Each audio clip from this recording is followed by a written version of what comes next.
రెండోసారి అధికారంలోకి వచ్చిన తర్వాత ఆయన ప్రవర్తిస్తున్న తీరుని, మాట్లాడే విధానాన్ని అసెంబ్లీలో కానీ బయట కానీ ఈ అనైతికమైన పార్టీ ఫిరాయింపులని ప్రోత్సహించుకుంటూ ప్రజాస్వామ్యాన్ని ఏ విధంగా కూని చేశారో ఈరోజు తెలంగాణ సమాజం మొత్తం ఆలోచన చేస్తుంది.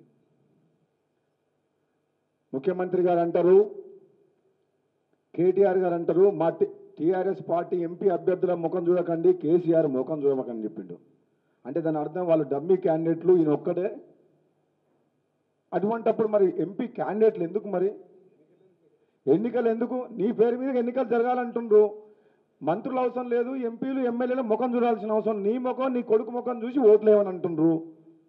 అన్ని శాఖలు మీ దగ్గరనే పెట్టుకోండి, అధికారాన్ని అంతా ప్రగతి భవన్లో పెట్టుకోండి, మీరు ఫామ్ హౌస్లో కూర్చోండి. తెలంగాణ ఏ విధంగా నడుస్తుంది, తెలంగాణ ప్రజలకు ఏ విధంగా మీరు న్యాయం చేస్తారు, తెలంగాణ కోసం అని 1000 మంది అమరవీరుల వాళ్ళ కళలు ఎలా ఫలిస్తాయి? మరి మొన్న స్టేట్మెంట్ చూసినాం, నిన్న ఒకరి తర్వాత ఒకరు ఎమ్మెల్యేలు మా పిసిసి ప్రెసిడెంట్ గారు చెప్పినట్టు అభివృద్ధి కోసమే అయితే మరి కాంగ్రెస్ పార్టీ తెలంగాణ రాకముందుకు, తెలంగాణ వచ్చిన తర్వాత జరిగిన అభివృద్ధిని చూస్తే ఈ తెలంగాణ రాష్ట్రంలో ఉమ్మడి ఆంధ్రప్రదేశ్లో ఉన్నప్పుడు ఎన్ని ప్రాజెక్టులు కట్టింది.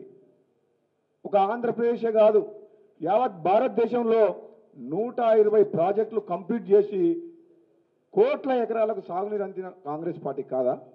ఈరోజు అతనికి ఒక్కడికే తెలివి ఉంది, ఇంజనీర్లకు తెలివి లేదు, అధికారులకు లేదు.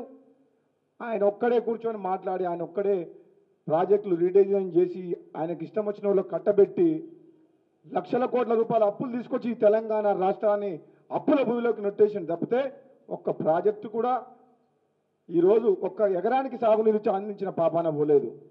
మేము ఒకటే చెప్తున్నాం, ఈరోజు రాహుల్ గాంధీ గారు ప్రధానమంత్రి కావాలని మా పొన్నాల లక్ష్మయ్య గారు చెప్పినట్టు ఇది ఎమర్జెన్సీ పీరియడ్ లాగా వస్తుంది.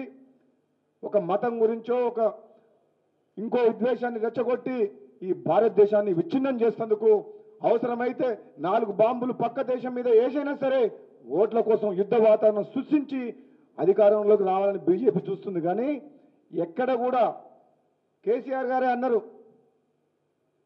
దేవుడు ఆలయాలు కట్టాలంటే మత గురువులు చూసుకుంటారు, దానికి పార్టీలు ఎందుకు? ఇది కాంగ్రెస్ పార్టీ సెక్యులర్ పార్టీ.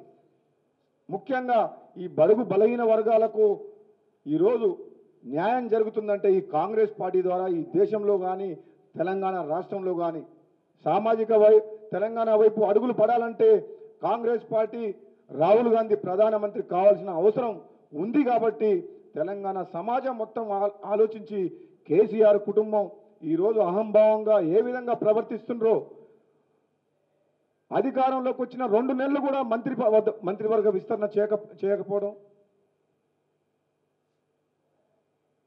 వాళ్లకు సరి అయిన ఓటు లేకపోయినా 5వ అభ్యర్థిగా పెట్టి మా కాంగ్రెస్ పార్టీ ఎమ్మెల్యేని కొనుక్కొని 5వ ఎమ్మెల్సీ కావడం, ఇవన్నీ చర్యలు చూస్తుంటే సభ్య సమాజం ఈరోజు సిగ్గుపడుతుంది. తెలంగాణ వచ్చిన తర్వాత ప్రజాస్వామ్యాన్ని కూని చేసి ఒక నియంతలాగా పరిపాలిస్తుందని చెప్పేసి తెలంగాణ ప్రజలందరూ ఒకసారి ఆలోచించండి. నేను చెప్తున్న ఒక పార్లమెంట్ సభ్యుని, గతంలో పనిచేసిన ఎమ్మెల్సీగా పనిచేసిన, ఇప్పుడు ఎమ్మెల్యేగా ఉన్నా, మా సోదరుడు భువనగిరి పార్లమెంట్ సభ్యునిగా నాకు ఇన్ఛార్జ్గా ఇచ్చిండ్రు. నేను మళ్ళీ చెప్తున్నా, మా ప్రెసిడెంట్ గారి మాటలతో ఏకీభవిస్తున్నాం. తెలంగాణలో మెజారిటీ ఎంపీ సీట్లు గెలుస్తున్నాం. ఎవరైతే పార్టీ మారిండో వాళ్ళు కేవలం అవకాశవాద రాజకీయాల కోసం, స్వార్థం కోసం మారింది తప్పితే కాంగ్రెస్ పార్టీ ఎవరికి అన్యాయం చేయలేదు. అందరూ కాంగ్రెస్ పార్టీ ద్వారా బాగుపడ్డోళ్ళే.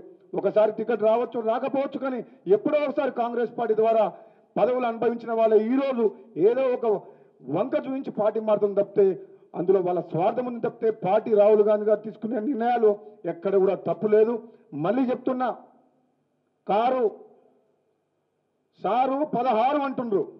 ఒకవేళ 16 సీట్లు టీఆర్ఎస్ గెలిస్తే నేను దేనికైనా రెడీ. అది కేసీఆర్ గారు కానీ కేటీఆర్ కానీ కాంగ్రెస్ పార్టీ తరఫున చెప్తున్నాను. 16 రాకపోతే మీరు ముక్కు నేలకు రాస్తారా? మీరు దీని ఛాలెంజ్ తీసుకుంటున్నారా? భువనగిరి గడ్డ మీద కాంగ్రెస్ జెండా ఎగురుతుంది. ఒక మాజీ పార్లమెంట్ సభ్యునిగా నేను చెప్తున్నా, ఇన్ఛార్జ్గా తప్పకుండా మా భువనగిరి పార్లమెంట్ నియోజకవర్గాన్ని గెలిపించుకుంటామని చెప్పి ప్రజలందరూ కూడా మీరందరూ కాంగ్రెస్ పార్టీని ఆదరించాలని కూడా తెలంగాణలో ఉన్న అన్ని పార్లమెంట్ స్థానాలతో పాటు నల్గొండతో స్థానంతో పాటు అన్ని స్థానాలతో పాటు ముఖ్యంగా నేను ఇన్ఛార్జిగా ఉన్న భువనగిరి స్థానాన్ని కూడా తెలంగాణ భువనగిరి నియోజకవర్గ ప్రజలు గెలిపించాలని నేను కోరుకుంటున్నా. థ్యాంక్ ఒక్కటే అంటున్నా, మాకు ఒకటే మాట వినబడుతుంది రోజు పేపర్ల టీవీలో, సారు 16 కారు.